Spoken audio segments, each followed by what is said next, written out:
Mythical creatures in medieval literature and folklore, exploring the fascinating world of dragons, fairies, and legendary beasts. Medieval literature and folklore are rich with tales of mythical creatures that have captivated human imagination for centuries. From fire-breathing dragons to mischievous fairies and formidable legendary beasts, these mythical beings not only populate the pages of medieval manuscripts but also serve as embodiments of cultural values, fears, and aspirations of the time. Let us delve into the world of these mythical creatures, exploring their origins, roles, and meanings in medieval literature and folklore. The world of medieval mythical creatures. Medieval Europe was a world filled with mystery, magic, and the unknown. With limited scientific understanding of the natural world, people of the medieval period often relied on folklore and mythology to explain the mysteries around them. This resulted in a vivid tapestry of mythical creatures that were both feared and revered.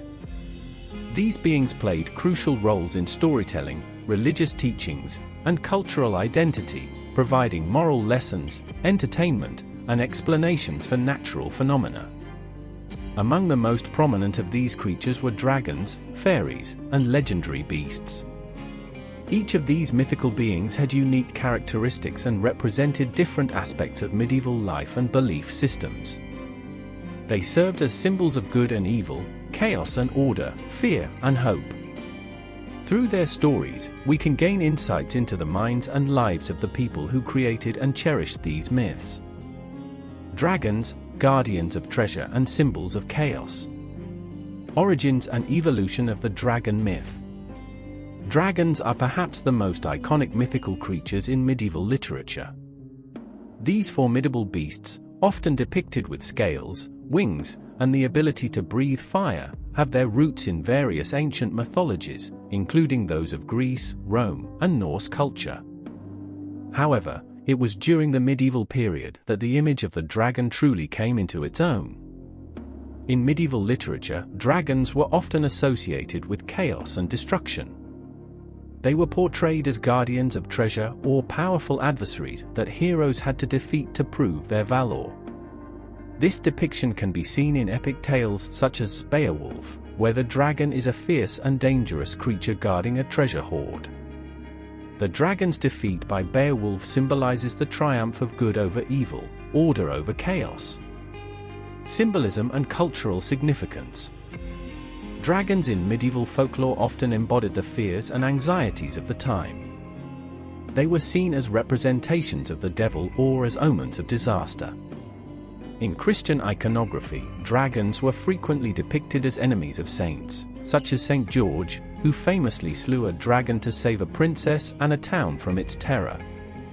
This story not only illustrates the battle between good and evil, but also reinforces the Christian virtue of faith overcoming malevolent forces. However, not all medieval depictions of dragons were entirely negative. In some stories, they were seen as wise and ancient creatures with knowledge of the world's secrets. In Arthurian legend, for example, Merlin the magician is associated with dragons, suggesting a connection between these mythical beasts and wisdom or hidden knowledge. Fairies, guardians of nature and tricksters of the night. Origins and characteristics of fairies. Fairies, also known as fae or fairies, are another popular group of mythical creatures in medieval folklore. Unlike dragons, fairies were often portrayed as smaller, more delicate beings, closely linked to nature and the natural world. The origins of fairy mythology can be traced back to Celtic and Norse traditions, where they were considered to be spirits of the earth, water, air, and fire. Medieval fairies were often depicted in two forms: the benevolent fairies who helped humans, and the mischievous or malevolent fairies who tricked and deceived them. This dual nature made fairies unpredictable and enigmatic characters in medieval stories. They were often associated with natural elements like flowers, trees, and streams, and were believed to inhabit fairy rings, ancient forests, or hidden glades. Roles and representations in medieval literature. Fairies in medieval literature were often seen as intermediaries between the human world and the supernatural. In tales such as Sir Orfeo, a retelling of the Greek myth of Orpheus, fairies abduct humans into their magical realm, reflecting themes of loss, longing, and the allure of the unknown. Fairies were also believed to be guardians of nature, enforcing rules that humans should not violate, such as cutting down sacred trees or disrespecting natural spaces. The ambiguous nature of fairies is further explored in texts like The Fairy Queen by Edmund Spenser, where they embody various virtues and vices. In this epic poem, fairies are both guides and deceivers, representing the complex moral landscape of the medieval period. Their portrayal reflects a society grappling with questions of morality, faith, and human nature. Legendary beasts, the chimera, the griffin, and beyond. The chimera, a symbol of chaos and fear. The chimera, a monstrous creature with the head of a lion, the body of a goat, and the tail of a serpent, is one of the many legendary beasts that populate medieval literature. Originating from Greek mythology, the chimera was adapted into medieval texts as a symbol of chaos and fear. It represented the unknown dangers lurking in the wilderness, reminding people of the unpredictability and perilous nature of the world beyond their immediate surroundings. In medieval bestiaries, compendiums of animals both real and imagined, the chimera was often depicted as a lesson in moral caution. Its monstrous form was a reminder of the consequences of sin and the dangers of straying from the righteous path. This creature embodied the fear of the unknown and the belief that the natural world was filled with signs and omens that required interpretation. The griffin, a guardian and protector. The griffin, a creature with the body of a lion and the head and wings of an eagle, was another popular mythical beast in medieval literature. Unlike the chimera, the griffin was often seen as a symbol of protection and divine power. In medieval heraldry, griffins were used to signify strength, courage, and leadership.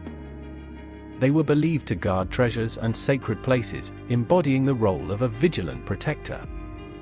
Griffins were often depicted in stories as noble and majestic creatures, with a strong sense of justice and honor. Their dual nature, combining the qualities of the king of beasts, the lion, and the king of birds, the eagle, made them ideal symbols for the balance between earthly power and divine grace. This dual symbolism resonated with medieval audiences who valued the integration of earthly and spiritual concerns. The impact of mythical creatures on medieval society. Moral lessons and cultural values.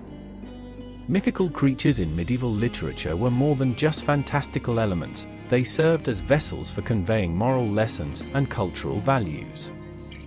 Dragons, fairies, and legendary beasts were often used to embody the virtues and vices that medieval society sought to promote or condemn. Stories of knights slaying dragons or resisting the temptations of fairies reinforced ideals of bravery, chivalry, and faith.